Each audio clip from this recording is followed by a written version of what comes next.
kemudian satu bis itu harus kita karantina, dan karena kamar karantina kita tidak siap, akhirnya rumah sakit yang kita pakai untuk bermalam penumpang bis itu. Nah, sehingga penuh sekali rumah sakit waktu itu.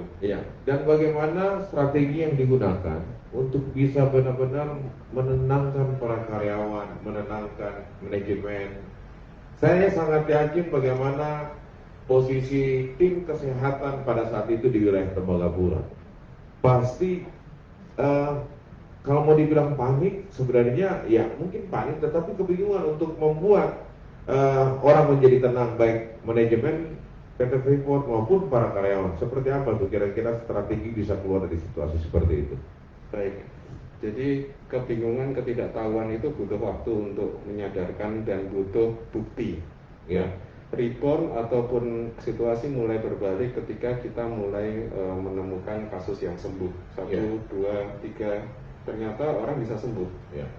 Dan masa recovery-nya lebih kurang waktu awal dulu karena kasus pertama ditemukan. Dulu sempat memang kasus awal kita yang awal-awal sempat ada kasus meninggal, dan itu juga semakin memperberat kita untuk menyadarkan masyarakat. Dan juga tim gugus tugas Kabupaten Mimika. Betul. Kita semua panik semua. Malam itu kita nggak bisa tidur, Pak. Benar. Ini mau dimakamkan di mana? Itu kita juga ini belajar hal yang baru. Benar. Tapi sejalan dengan waktu kita sudah mulai siap. APD kita juga waktu itu kan nggak siap. Kemudian VTM ya untuk mengirim. Tidak ada penerbangan dan alat-alat medis, alat pelindung diri sangat terbatas. Meskipun banyak duit. Betul. Jadi VTM itu walaupun kita banyak duit, mau beli di mana virus transportmedium jadi tempat untuk pembiakan virus setelah disuap. Jadi waktu itu kami sangat merasa terbantu sekali dengan Pemda. Karena yang punya VTM waktu itu adalah hanya dari pemerintah, maka saya ingat betul kita pertemuan dengan Pak Wakil Bupati, dibantulah Freeport, ada VTM 250 kalau nggak salah, saya masih ingat waktu itu. Akhirnya kita mengirim sampel itu ke Jayapura lebih banyak. Ternyata bukan menyelesaikan masalah waktu itu, malah tambah masalah. Karena jumlah kasusnya semakin meningkat. Tapi dengan akhirnya kita menemukan kasus, kita siapkan kapasitas kita, tempat karantina kita lebih banyak, orang juga tenang karena yang suspeknya itu dikarantina dengan baik. Kemudian akhirnya mulai kita bisa menunjukkan bahwa ternyata sembuh, dan semakin banyak tingkat kesembuhan kita, akhirnya masyarakat menjadi lebih tenang dan tahu bersikap.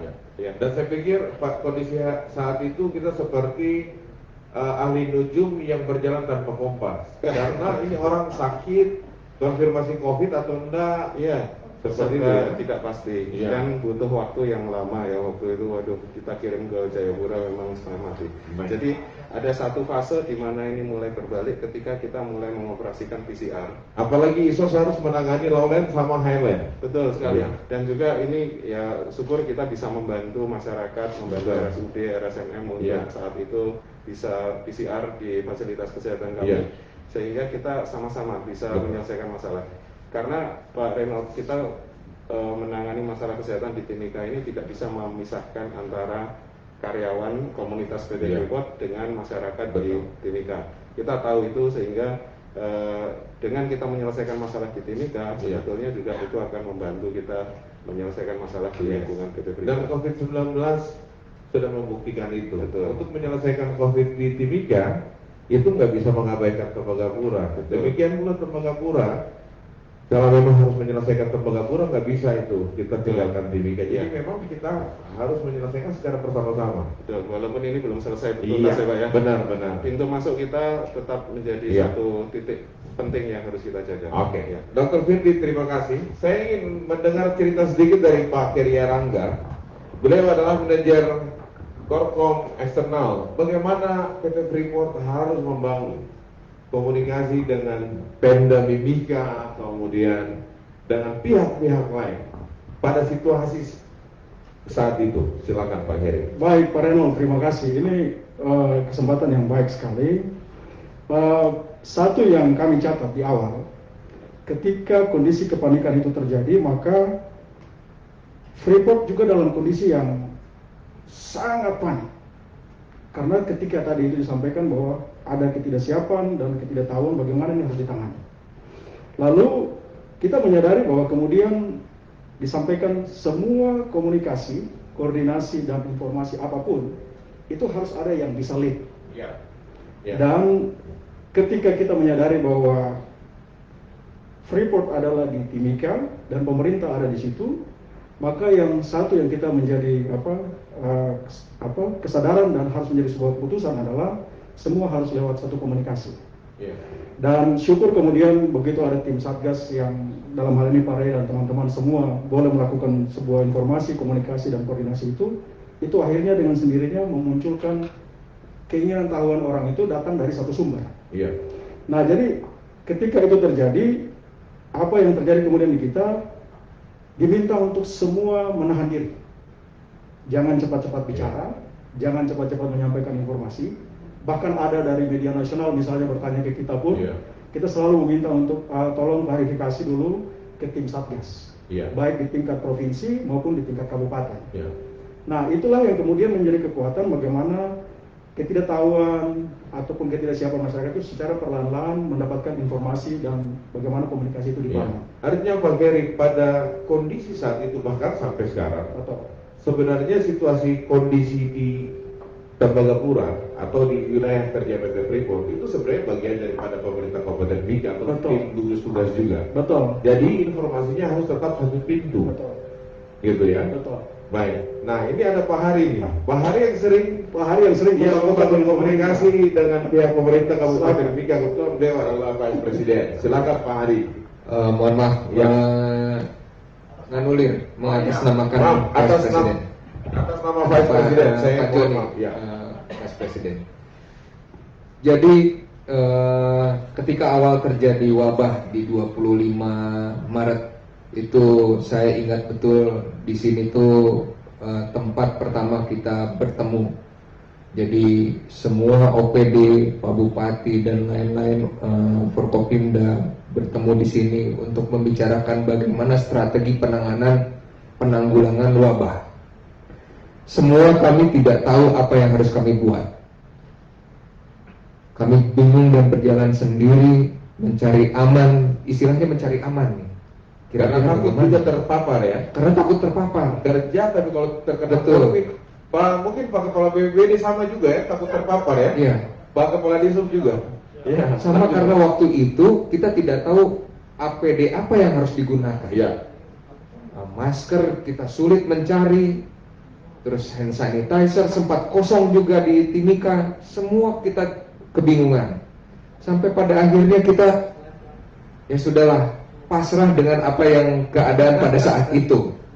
Tapi dengan kepasrahan itu kita mulai berpikir, ini tidak mungkin kita berpasrah diri tetapi tidak ada upaya untuk memperbaiki atau menanggulangi.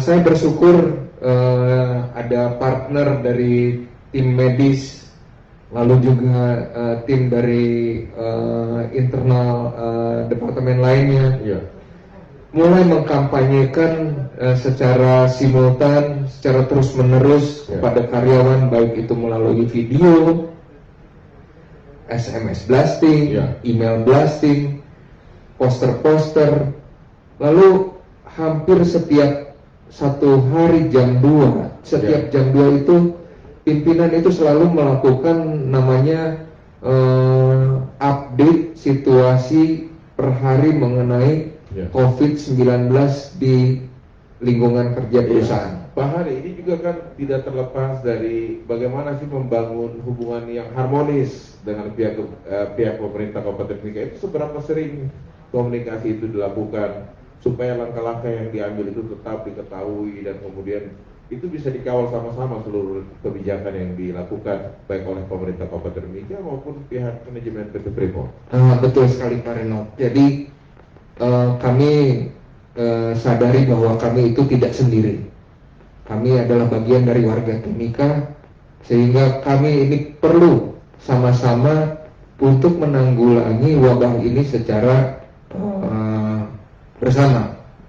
Jadi banyak kerjasama yang kita lakukan dalam rangka penanggulangan wabah. awal mula kita kesulitan untuk melakukan pengetesan PCR yang selama ini kita lakukan adalah pada saat awal kita lakukan pengiriman ke Jayapura, betapa sulitnya tadi Dr. Firdi menyampaikan mengenai pembacaan hasil yang mungkin dari sisi waktu itu terlalu panjang. Betul. Sehingga kita coba mengadakan PCR lebih awal dibanding dengan RSUD. Begitu juga ketika RSUD ada inisiatif untuk menyediakan PCR, yang jadi masalah adalah masalah logistik pesawat. Jadi kita membantu, kebetulan Airbus diberikan izin untuk mengangkut pekerja esensial yang diperlukan, termasuk tenaga medis dan keamanan. Itu kita melakukan pengiriman orang teknis untuk bisa membantu RSUD untuk memasang PCR. Dan bagaimana sinkronisasi? Misalnya kan ada waktu pertemuan tim gugus untuk melakukan evaluasi, yaitu kami, sebenarnya saya ingat sendiri, ini ada kasus komorbid, karyawan yang memiliki riwayat komorbid, jika dia terpapar ini dia akan punya resiko mungkin pada level sedang sampai berat. Nah, dan kami merekomendasikan agar pihak manajemen harus bisa memperhatikan itu. Saya pikir Ketua Gugus Tugas Pak Bupati juga dan Pak Wakil Bupati juga pada saat itu menyampaikan. Dan saya pikir saya salut sekali manajemen secara tegas bisa mengambil langkah-langkah supaya karyawan yang betul-betul punya risiko itu jangan sampai terpapar. Nah, itu seperti apa membangun komunikasinya dengan pihak pemerintah Kabupaten Mika? Ya, betul. Jadi pada saat kita akan mengidentifikasi high risk dari sisi medik, ini kita dibantu oleh tim tenaga medis kita untuk men-screening orang-orang yang mempunyai high profile tentang medisnya.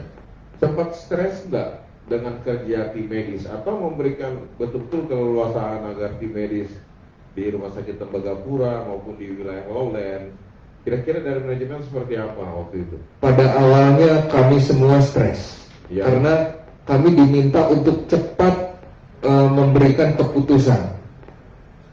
Nah, lama-kelamaan karena mungkin situasi ini tidak mungkin diselesaikan dalam satu waktu. Nah, kita terus berupaya untuk men-tracing orang-orang yang punya medical high risk ini, supaya pada saatnya kita memberikan edukasi supaya jangan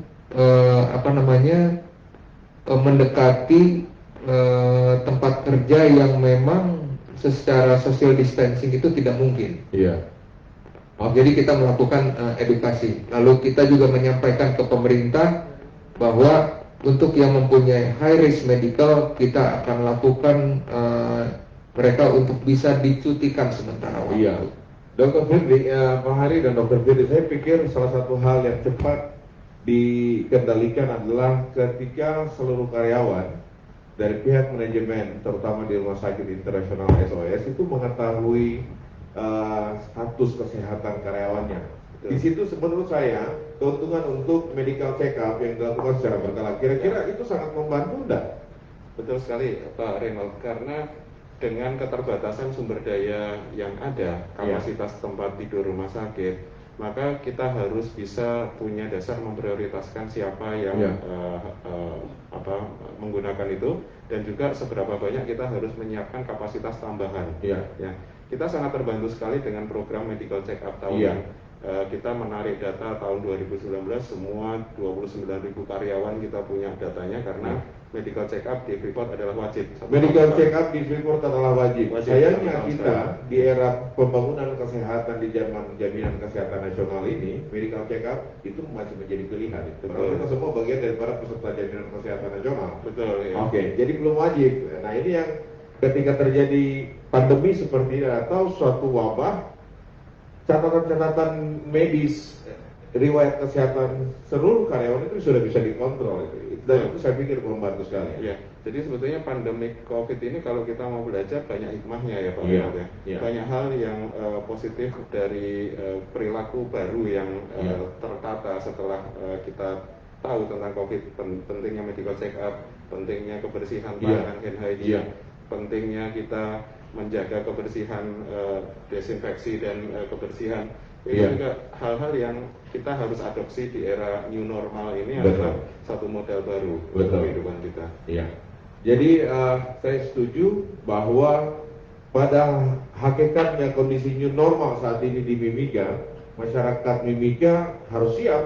Betul. Bisa nggak mencuci tangan, bisa nggak menjaga jarak, dan ini menjadi kewajiban masing-masing orang. Betul. Karena setiap orang juga punya hak untuk tidak ditularkan atau tidak terinfeksi gitu ya. Harusnya dari dulu Pak ya. Iya, maksudnya begitu. Terima kasih Dr. Firdi. Saya mau bertanya kepada Pak OBTKG. Pak OBTKG adalah Kepala Seksi Pengendalian Penyakit Menular. Tapi dalam hal ini kami ingin mendengar juga cerita dari Pak OBTKG dan tim. Beliau adalah tim penyuntikan epidemiologi yang sering melakukan tracing. Pada warga kota, 3 prinsip yang paling mendasar untuk pengendalian COVID-19 adalah deteksi, kemudian tracing atau mencari kontak, dan setelah dapat kontaknya lakukan isolasi. Nah, Pak Obed, kira-kira seperti apa pengalaman Anda di awal-awal kasus, bahkan Anda dan tim ada yang ditolak, dicurigai A, B, C, dan D, kira-kira seperti apa suka dukanya? Silakan Pak. Terima kasih waktunya. Di sini pertama itu kita melihat dari pedoman COVID-19 yang dilakukan oleh Kementerian Kesehatan.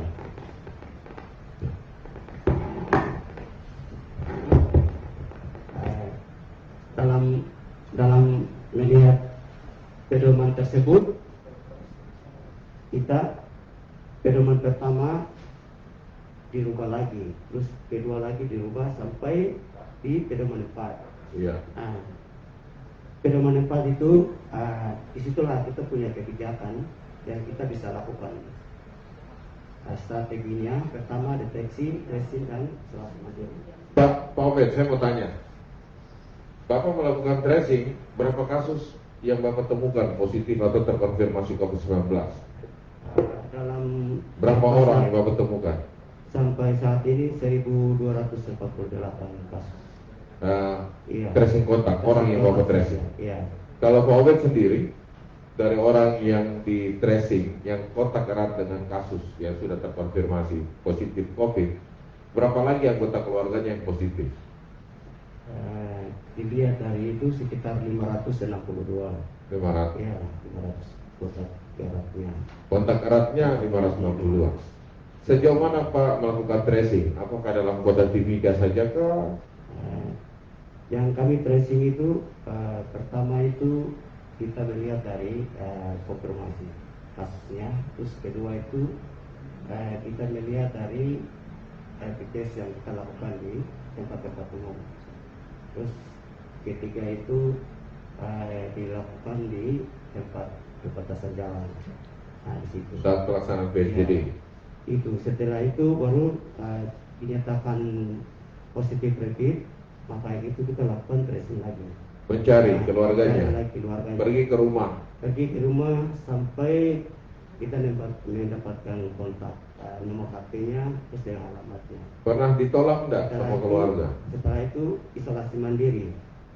Ketika kita menyampaikan sesuatu, masyarakat itu mereka kasih alamatnya, tapi seketika kita konfirmasi kembali lagi, telepon kembali, nomor HP-nya salah.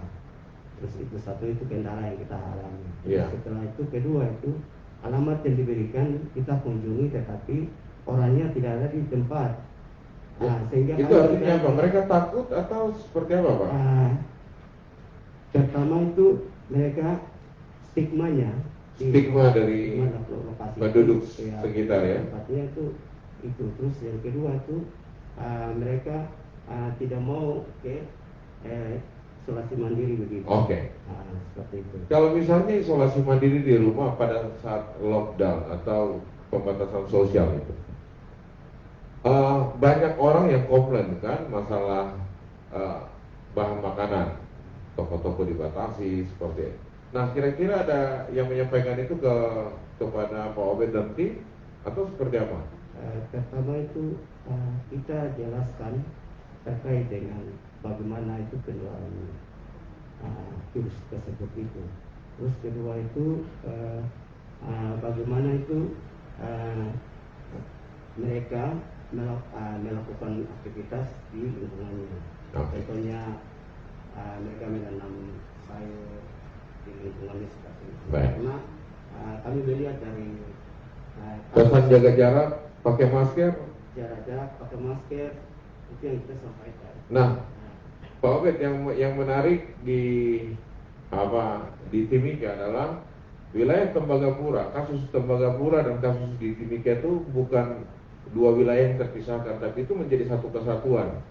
Karena contoh ada karyawan yang keluarganya ada di Timika, oke? Kemudian dia di Tembagapura dinyatakan contoh sebagai ODP. Nah, pihak teman-teman dokter Firti akan menyampaikan, nah langkah-langkah yang biasa sering dilakukan seperti apa waktu itu? Pertama itu protokol yang ada. Dari kasus itu kita akan melihat dari alamatnya. Ya. Alamatnya turun ke lokasi. Setelah itu kita pertama itu tracing lagi. Oke. Setelah itu dari situ pemantauan selama 14 hari. Oke. Jadi Seperti itu. pemantauan kontak-kontak erat ini tetap dilakukan ya sama Bapak saya. Satu hal yang saya mau tanya Pak Obed, terima kasih. Satu hal yang saya mau tanya kembali ke Bapak Kepala BPBD terkait dengan keluarga yang terdampak. Pada kondisi itu kan ada warga bilang, wah kamu isolasi kita baru bagaimana kita punya makan. Nah, saya pikir BPBD sudah melakukan hal yang tepat, yaitu pada keluarga-keluarga atau wilayah yang diisolasi ada bantuan bahan makanan. Oke lah, apapun kita tidak mungkin bisa mencukupi semua ini, tetapi ada yang memang konsekuensi daripada isolasi. Sayangnya saya pikir masyarakat berpikir bahwa ini ketika ditutup maka semua itu harus ditanggung oleh tim gugus, padahal tidak. Itu adalah melakukan karantina supaya lingkungan sebelahnya tidak sakit. Nah, suka duka pada saat itu seperti apa Pak terkait dengan bahan makanan, kemudian isolasi wilayah, kemudian karantina wilayah, seperti apa Pak? Itu pada saat yang kita kaget sekali pada saat para pasien positif ya di Gorong-Gorong ya. Sekali Pak BP tolong bantu kan, saya posisi pada sekda, kalau sudah sekarang kita baku tolak sampai mau. Masalah kita tidak punya APD. Iya. Terus kita bantu. Pertama sudah yang Pak Labok tolong buka pintu Pak gereja, kita masukkan BAM. Iya. Dorong masuk pakai APD seadanya. Oke. Masuk. Itu sangat sekali. Besok minta saya bilang Pak, kalau minta aja kita melalui dinas kesehatan, saya buat saya kesehatan. Iya. Wilayah-wilayah mana waktu itu ya yang dikunci atau dibatasi, tetapi kemudian kita membantu tim gugus membantu dengan Gorong-gorong sama Kebun Siri. Gorong-gorong Kebun Siri. Ya. Mil 23 juga, Mil 32. 32 bantu terus apa di belakang Pak Horis itu. Iya. Tim Kaida. Iya. Baik. Kalau Bama kan dua jenis Bama. Kalau Bama yang kita mau BPBD untuk pasien yang positif COVID, kita membantu keluarga yang diisolasi. Oke. Sedangkan pasien yang sedangkan masyarakat dibantu oleh tangan. Baik. Nah, saya mau tanya, ada cerita menarik dari menurut saya ada cerita menarik dari Pak Kadisu. Ketika PSBB dilakukan, masyarakat itu kan dari Mapurjaya akan sulit datang ke Timika, bagaimana membawa jualan bes yang sering setiap hari mengangkut masyarakat dengan bahan hasil buminya yang harus dijual. Kira-kira bagaimana negosiasi yang dilakukan pada kondisi itu? Baik, jadi langkah yang kami ambil itu pertama memang kita sangat kaget karena waktu bus yang mengangkut masyarakat dari Tipuka, dari Miyoko itu dia meluber sampai di atas atap. Ya. Setelah kita koordinasi dengan Kepala Cabang Damri, ternyata dari bulan Januari sampai akhir Januari itu keperintisan mereka tidak bisa terlaksana. Ya. Sehingga kami berupaya menyampaikan supaya kalau boleh dari 1 kali 1 hari itu ditambah frekuensinya jadi 2 hari, Ya. sehingga pelayanan keperintisan tetap bisa terserap, tetapi juga physical distance Ya. itu bisa kita jaga. Oke. Baik. Pak Kadisub, saat ini kan kita sudah masuk, hari ini adalah hari pertama Mimika masuk dalam masa new normal. Iya ya, tatanan kenormalan yang baru. Bapak dalam kapasitas sebagai Kepala Dinas Perhubungan, kira-kira langkah-langkah apa yang Bapak lakukan untuk bisa meyakinkan publik bahwa new normal ini kita kembali bukan kepada situasi kondisi sebelum masa COVID, tapi ada tatanan kehidupan kenormalan yang baru yang wajib kita lakukan agar kita tidak saling menularkan COVID-19 ini, terutama pada pelaku perjalanan udara, laut maupun moda transportasi darat. Baik, Pak Rey. Jadi langkah pertama yang kami lakukan adalah membuat suatu petunjuk teknis terkait dengan keluar masuk orang selama masa tanggap new normal. Jadi termasuk transportasi darat, laut dan udara. Terus yang berikut kami juga terus mengupgrade. Contoh transportasi udara, kapasitas terminal kita terbatas, tetapi dengan new normal, semua airline punya permintaan luar biasa. Karena kata-kata new normal ini dipersepsi bahwa normal seperti biasa. Tetapi di sana ada kekurangan atau keterbatasan tenaga medis yang untuk membuat atau memverifikasi atau memvalidasi dokumen. Terus yang kedua, fasilitas terminal yang terbatas, karena ada di sana physical distance. Jadi kami sudah terus mengupgrade kolaborasi dengan pihak bandara, pihak pelabuhan, pihak maskapai, pihak operator penerbangan. Penerbangan sudah bisa, ini masih 2 kali rute atau dalam seminggu atau seperti apa untuk setiap maskapai Pak?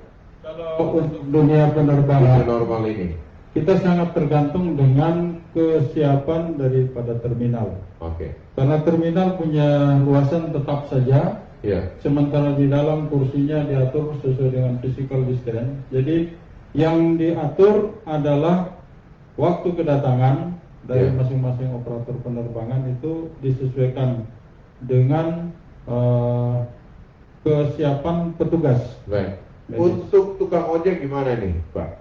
Baik, sesuai dengan surat edaran petunjuk teknis daripada transportasi darat, laut dan udara. Ojek kami memperlakukan dia harus pakai helm standar. Para tukang ojek tetap pakai helm standar. Baik, yang kemudian punya tutup di depan baik kaca atau plastik. Terus dia harus tetap memakai masker, dia memakai jaket atau lengan panjang, memakai sarung tangan dan menyiapkan hand sanitizer. Untuk sopir, angkutan umum dan juga bus. Angkutan umum tetap dia pakai masker. Terus dia jaga jarak.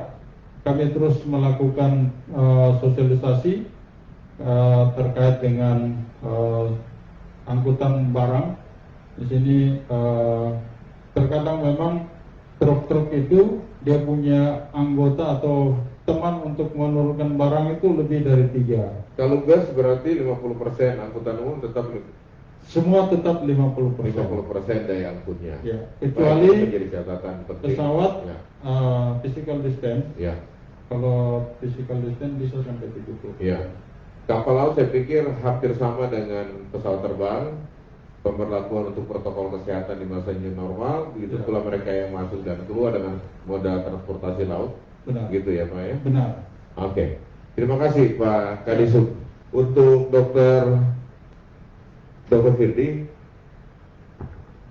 saya pikir mungkin Dr. Firdy bisa menceritakan sedikit kondisi saat ini di Tembagapura dan bagaimana langkah-langkah yang akan dilakukan oleh pihak terutama public health ya, terutama di aspek public health dari ISOS International SOS untuk mendukung new normal yang telah ditetapkan oleh Bapak Bupati Mimika selaku Ketua Tim Gugus Tugas Percepatan Penanganan COVID-19.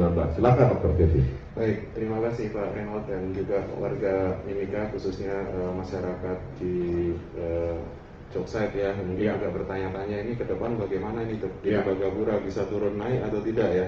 Tentu kita melihat kondisi di Tembagapura untuk saat ini di wilayah PD Freeport kasus masih terus ditemukan, masih ada, walaupun jumlah temuan kasus per hari atau per minggunya tidak setinggi periode bulan April atau Mei yang kita bisa sama-sama mendengar dari pengumuman yang setiap malam Pak Renold umumkan.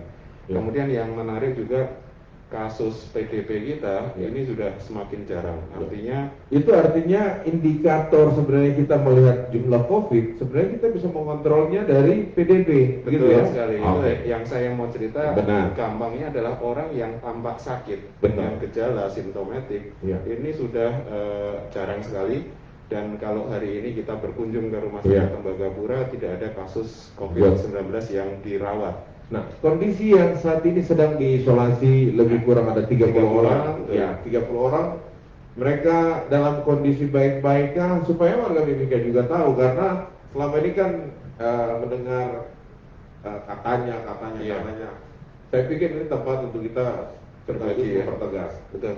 Jadi sebagian besar kasus sejak awal sampai dengan hari ini sekitar 90%-nya itu adalah tanpa gejala atau gejalanya ringan, dan kasus yang tadi saya sampaikan bersama dengan kita. Betul. Sebetulnya ya nggak bisa dipisahkan. Betul. Karena tidak punya gejala ya. Betul. Jadi gejala ringan atau tanpa gejala, dan akhir-akhir ini kalau kita lihat temuan kasus barunya hanya dari proses screening perjalanan.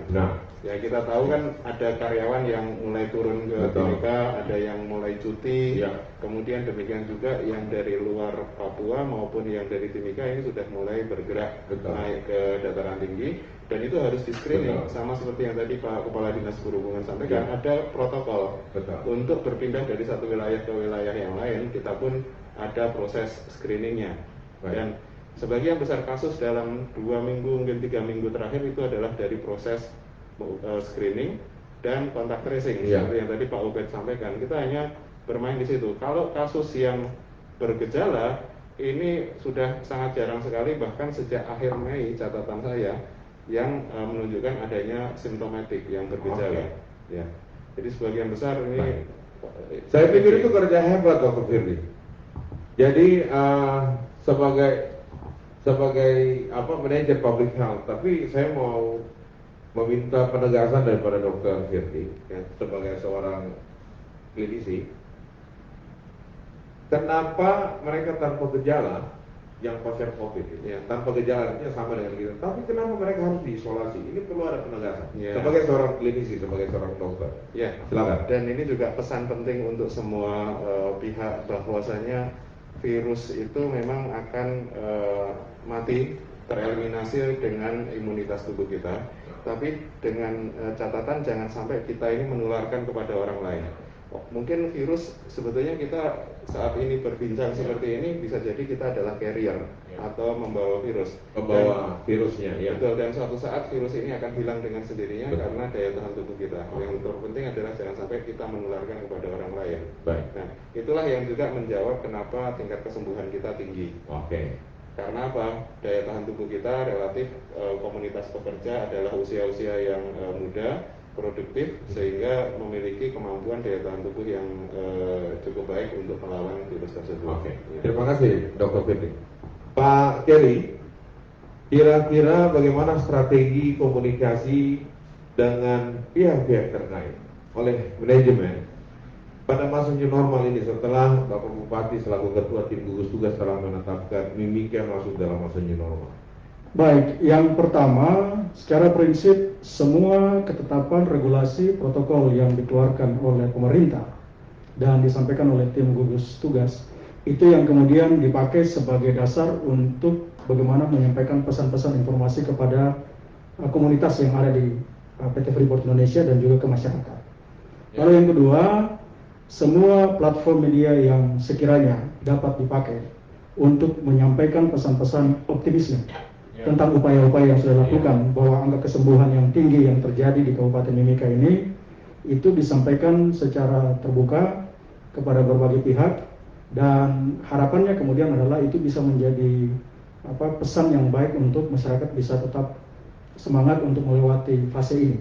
Kita juga menyampaikan secara khusus bahwa COVID ini memang belum selesai. Oke, saya setuju COVID ini belum selesai. Pesan apa yang mau disampaikan? Selain kalau karyawan selama ini udah terpapar nih, Betul. dengan informasi. Bagaimana dengan keluarga karyawan? Apakah itu hanya menjadi tanggung jawab perusahaan atau ini menjadi bagian tanggung jawab daripada keluarga juga? Betul. Nah, tanggung jawab yang kemudian kita sampaikan kepada semua pihak dan termasuk keluarga adalah pastikan untuk tetap menggunakan masker. Ya. Yang kedua, cuci tangan dan jaga jarak. Yes. Karena 3 pesan ini sebenarnya pesan utama yang diharapkan kepada semua, baik keluarga karyawan maupun karyawan itu sendiri, untuk ketika nanti sudah turun ke tempat keluarga masing-masing misalnya, maka dipastikan untuk selalu memperhatikan aspek-aspek itu. Iya.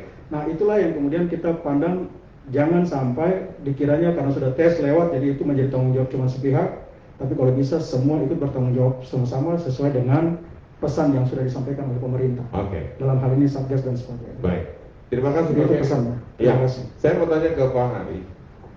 Ini setelah new normal, kira-kira bagaimana ini dari sisi kemitraan hubungan dengan pemerintah di masa new normal, supaya apapun yang ditetapkan dalam kesepakatan bersama, kita sudah menyepakati ini bagaimana implementasi. Dan saya kalau melihat komentar ini kan ada yang bertanya nih, ada 4 bulan nih karyawan nggak turun. Mungkin ada informasi bahagia hari ini untuk para karyawan atau seperti apa? Silakan Pak. Yang pertama mungkin mengenai karyawan yang ingin cuti, sebetulnya sudah setiap PIC admin setiap divisi itu sudah menyampaikan ke karyawan bila mana mereka mau cuti. Kapan mau cuti itu bisa silakan langsung ke admin dari departemennya masing-masing dan nanti akan didaftarkan. Nah, nanti bagi mereka-mereka yang sudah waktunya akan cuti, itu sehari atau 2 hari sebelum melakukan perjalanan turun ke Timika ataupun akan terbang melanjutkan penerbangan ke tempat asalnya masing-masing, itu mereka wajib untuk mengikuti rapid test yang disiapkan oleh rumah sakit Tembagapura ataupun klinik Kuala. Baik. Jadi nanti karyawan yang cuti atau yang hendak melakukan perjalanan ke Timika maupun yang akan keluar Kabupaten Mimika tetap akan diperiksa ya? Betul, Oke. betul. Yang sehat Yang tetap sehat akan berangkat. siap melanjutkan, dan yang reaktif itu akan diisolasi terlebih dahulu. Oke.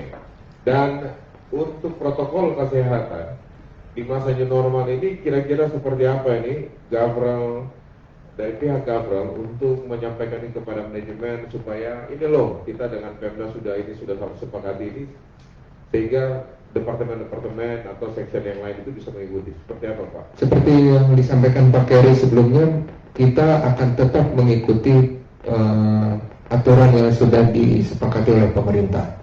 Artinya kita dari sisi protokol kesehatan kita akan tetap menjaga jangan sampai COVID ini seperti Pak Bupati sampaikan kemarin, jangan sampai ada gelombang kedua dan gelombang ketiga. Baik. Dan ini akan tetap kita jaga. Dan sudah diantisipasi ya.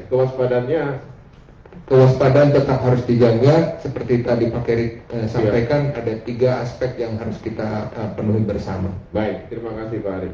Pak Obed, ini sudah masa new normal. Tracing kontak masih dilakukan, penyelidikan epidemiologi masih dilakukan. Seperti apa strategi? Masih dilakukan atau tidak Pak? Untuk tracing kontak saat ini kami masih lakukan. Masih dilakukan. Karena kami melihat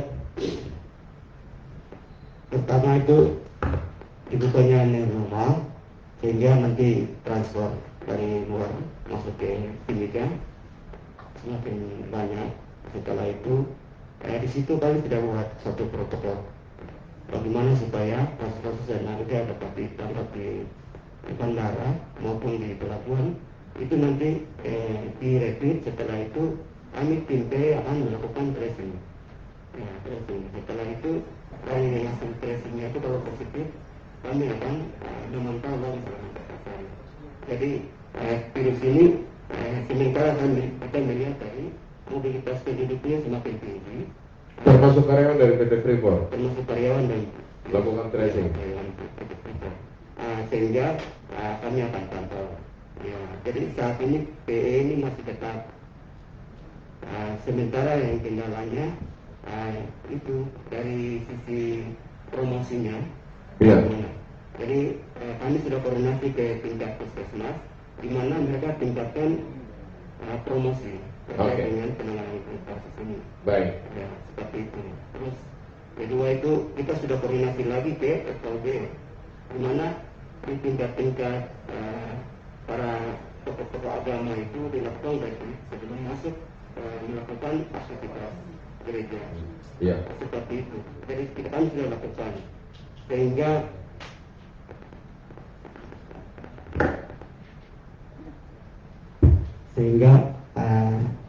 di mana sumber-sumber penyebaran itu kita bisa dapat dan kita bisa melakukan mereka isolasi mandiri begitu. Oke.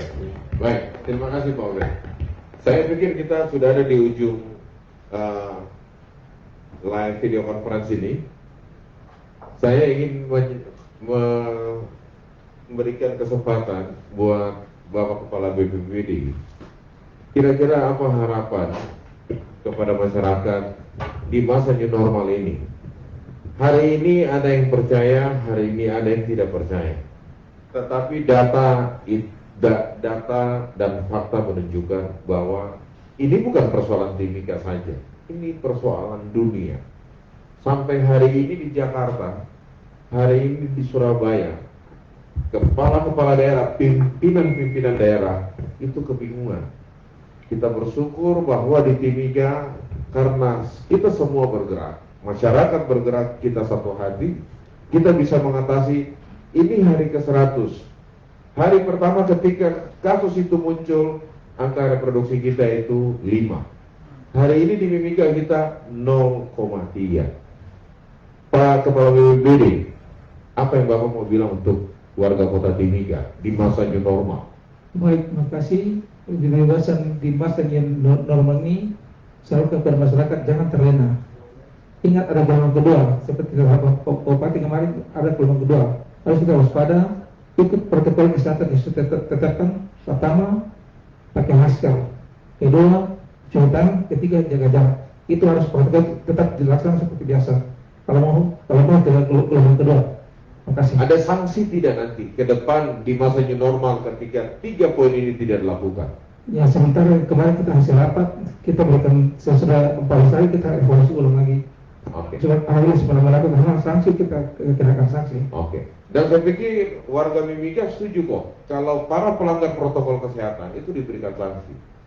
Kami dari tanggal 23 sampai 30 Juni kemarin di masa adaptasi hingga hidup baru, kami coba melakukan survei untuk warga yang kami layani. Ternyata 8 dari 10 responden itu setuju jika sanksi. Artinya bahwa sebenarnya warga Mimika ini punya respon positif terhadap protokol kesehatan, gitu. Jadi saya pikir dengan live video conference ini akhirnya terklarifikasi. 80% warga setuju jika bagi mereka yang tidak melaksanakan protokol kesehatan bisa diterapkan sanksi. Apakah sanksi sosial seperti sapu jalan, kumpul sampah, ataupun mungkin sampai denda dalam bentuk material. Mungkin gitu. Itu Pak ya? Betul. Dan Bapak siap itu dengan Dinas Pol PP? Siap. Untuk melaksanakan sanksi sosial. Siap. Sanksi sosial. Baik. Terima kasih. Pak Kadisub, ini di masa new normal ini. Terutama pelaku perjalanan. Pak Kadisub, yang jelas kami sepertinya di hari Sabtu kami akan ada di bandara untuk memastikan orang yang masuk ke Timika itu clear. Jika rapid test positif, kami harus isolasi. Karena menurunkan angka dari 5 ke 0,3 itu tidak bekerja, itu butuh pekerjaan yang luar biasa. Maka kami akan men-screening itu. Silakan Pak. Baik, ini saya menghimbau Ya. pada tete, nenek, pace, mace, kakak dorang, om-om, tante-tante, kalau kita naik kendaraan, kita harus jaga jarak, kita harus pakai masker, termasuk dengan pelaku perjalanan melalui transportasi udara dan transportasi laut. Karena di masa pandemi COVID, Mimika sudah membuka keran transportasi, tetapi sangat juga tergantung dengan kabupaten atau provinsi lain yang mempunyai keberanian yang sama dengan Kabupaten Mimika. Jadi teman-teman, bapak-bapak, pace-pace, mace-mace dorang, dalam era new normal, mungkin transportasi udara masih belum senormal yang seperti biasa, dan juga transportasi laut yang belum normal seperti sedia kalanya. Ini mohon dimaklumi karena keterbatasan petugas, karena keterbatasan sarana terminal yang ada yang berada di Kabupaten Mimika, sehingga mohon untuk kita sama-sama melihat perjalanan yang penting itu yang dilakukan. Kalau belum terlalu penting, kita bisa tunda dulu perjalanan. Kepada pengguna atau pelaku transportasi darat, supir-supir barang, coba kita sama-sama jaga. Supir hanya boleh bawa satu kondektur. Ojek kita semua sama-sama jaga, masker, helm, supaya kita sama-sama jaga kota Timika tetap dalam keadaan yang stabil. Kalau tidak, nanti kita semua siap-siap menghadapi gelombang kedua COVID di Timika. Tapi saya percaya kalau kita semua sama-sama mempunyai visi, mempunyai tekad yang sama, berarti kita bisa hidup dengan kehidupan yang baru, tetapi tetap pakai masker walaupun kurang enak. Kita tetap cuci tangan, karena cuci tangan itu untuk kebersihan. Kita tetap jaga jarak, karena jarak adalah yang menentukan kesehatan kita, tergantung daripada jarak. Baik, terima kasih. Intinya, kau jaga Timika, Timika jaga kau. Benar, supaya kita semua dapat jaga. Oke, terima kasih Pak Kadiso. Kasih. Dokter Firdi, sekarang sudah new normal. Apa yang dokter mau sampaikan kepada warga kota Timika, warga yang kita banggakan ini, sebagai closing statement dari Dokter Firdi? Ya, sekarang new normal, tapi kehidupan kita akan berubah memang ya, dan kita mengadopsi perilaku-perilaku positif yang harus kita terapkan ke depan, bahkan mungkin harus diturunkan kepada anak cucu kita. Apa itu? Satu adalah tingkatkan kebersihan diri. Ya. Ya, personal hygiene ini dari dulu kita orang kesehatan selalu berkuar-kuar. Cara cuci tangan yang benar itu dari dulu kita sudah ajarkan ya, kita sosialisasikan. Tapi memang Tuhan berkehendak dengan cara inilah kita mengadopsi satu perilaku kehidupan yang lebih baik. Ya, jadi kita bersyukur dan harus terus kita jaga kebersihan diri kita, kebersihan tangan kita, kebersihan lingkungan kita. Jangan lupa terus tetap kita jaga. Kemudian yang ketiga yang sekarang juga harus kita adopsi adalah bagaimana kita bisa menjaga jarak yang aman. Ya, physical distancing saya rasa menjadi satu kunci bagaimana kita bisa menuntaskan perang kita terhadap COVID ini. Dan jangan lupa masker, walaupun mungkin kelihatannya sepele, tapi ini sebetulnya sangat membantu sekali bagaimana kita mengendalikan penularan di lokasi kita, khususnya di Tembagapura dan lokasi kerja PT Freeport. Terakhir, taati protokol kesehatan yang sudah diterapkan oleh pemerintah. Saya rasa pemerintah ini juga punya banyak sekali pertimbangan untuk merelaksasi ataupun nanti memperketat protokol. Taatilah, pahamilah bahwa ini adalah yang terbaik bagi kita. Ya, jadi bagaimana nanti perjalanan memang agak repot, tapi ini niscaya akan menyelamatkan kita kalau kita taat pada protokol-protokol tersebut. Ya. Jadi taatilah protokol kesehatan. Menjaga jarak itu kita terlindungi sampai 9 kali. Menjaga jarak, apalagi physical distancing ya. Betul sekali. Terima kasih Dr. Firly. Pak Geri, kira-kira apa yang Pak Geri mau sampaikan kepada warga Kota Timika, warga yang kita banggakan ini di acara live video conference ini sebagai closing statement Pak Geri? Baik, yang pertama, sehat itu bukan segalanya, tapi kalau tidak sehat tidak bisa bikin apa-apa. Pak, coba ulang sekali lagi. Jadi sehat itu bukan segalanya, orang masih butuh makan dan sebagainya, tapi tanpa kesehatan orang tidak bisa bikin apa-apa.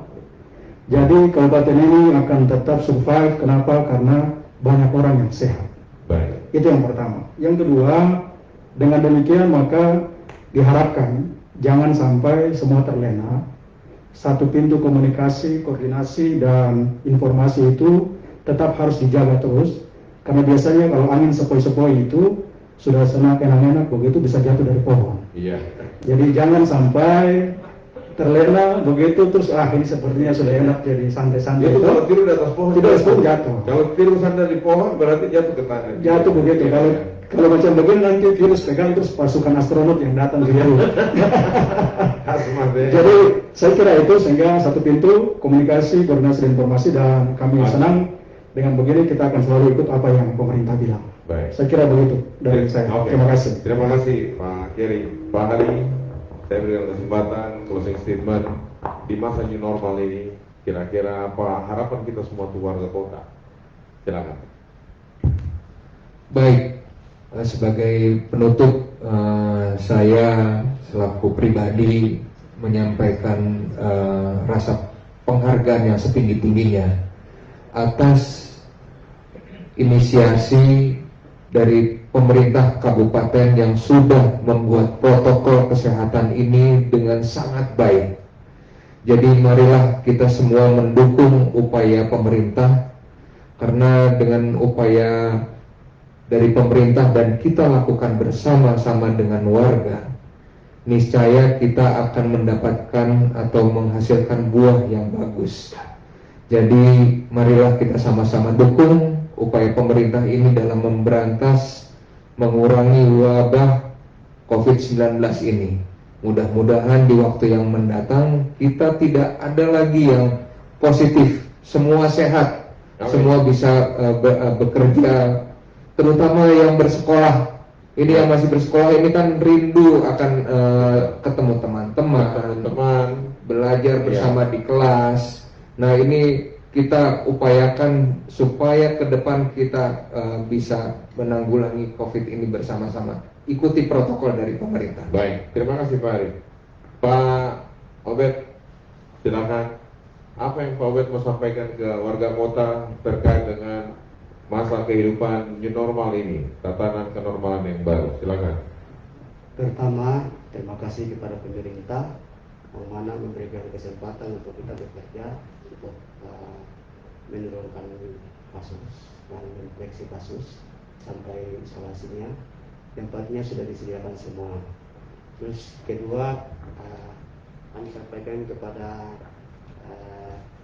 masyarakat di Mimika, terima kasih karena sudah bekerja sama dengan kami untuk kami bisa lalui masa pandemi ini. Dilihat dari sudah menggunakan maskernya, terus setelah itu sudah tinggal di rumah, dan juga dari pihak gereja terima kasih karena ikuti protokol sampai diikuti aturan dari pemerintah itu. Terus pesan kami, ketika ada batuk, pilek, sakit tenggorokan, segera datang ke layanan kesehatan. Di sini kami sudah siapkan fasilitas puskesmas di sini, sehingga dari situlah kita bisa melihat kondisi kita di sini. Oke. Itu saja. Baik. Terima kasih Pak Obed. Bapak Ibu warga kota yang kami cintai, kita tiba pada penghujung acara live video conference hashtag 100 hari Mimika mengawal COVID-19. Pada kesempatan ini kami menyampaikan banyak terima kasih kepada para narasumber yang sudah mulai hadir menceritakan bagaimana pengalamannya, bahkan memberikan pesan kepada seluruh warga kota. Kami mewakili tim gugus tugas pengendali percepatan penanganan COVID-19 Kabupaten Mimika mengucapkan banyak terima kasih kepada para narasumber, kepada warga kota yang sudah bergabung dengan atau bergabung dalam acara live video conference ini. Tidak terasa sudah 100 hari Mimika mengawal COVID. Saya yakin jika kita kita patuhi protokol kesehatan dengan 3 cara: jaga jarak, cuci tangan sesering mungkin, menggunakan sabun, dibawa air mengalir sebelum Anda menyentuh wajah Anda, mata, hidung, dan mulut, dan sesering mungkin Anda gunakan masker, karena Anda punya masker untuk melindungi saya, dan masker saya untuk melindungi Anda. Maka 100 hari ke depan, saya sangat yakin dan saya sangat percaya COVID di Mimika akan selesai. Setelah 100 hari, sebagai juru bicara gugus tugas percepatan penanganan COVID-19 Kabupaten Mimika, kami terbuka memberikan informasi kepada seluruh warga kota. Informasi kesehatan baik dari wilayah PT Freeport Indonesia maupun dari wilayah pemerintah Kabupaten Mimika, agar Bapak Ibu, saudara-saudari boleh terhindar dari COVID-19. Dan hari ini kita sudah bisa buktikan, di hari ke-100 Mimika boleh bangun dan mengawal, serta bagaimana sudah bisa mampu mengendalikan. Satu hal yang kami ingatkan bahwa protokol kesehatan harus tetap dilakukan, oleh karena kita masih ada dalam status kewaspadaan kegawat daruratan kesehatan masyarakat. Status tanggap darurat terhadap COVID-19 masih berlaku. Oleh karena itu, beraktivitaslah yang sehat, tetap berproduktif, tetapi kita pun harus bisa terhindar daripada COVID-19. Terima kasih, semoga apa yang kita perbincangkan ini mendapat manfaat kepada kita semua. Dan kami mohon maaf jika dalam penyelenggaraan acara ini ada hal yang kurang berkenan. Terima kasih, selamat sore, Amolomo, Nimo Wikimi, Tuhan memberkati kita.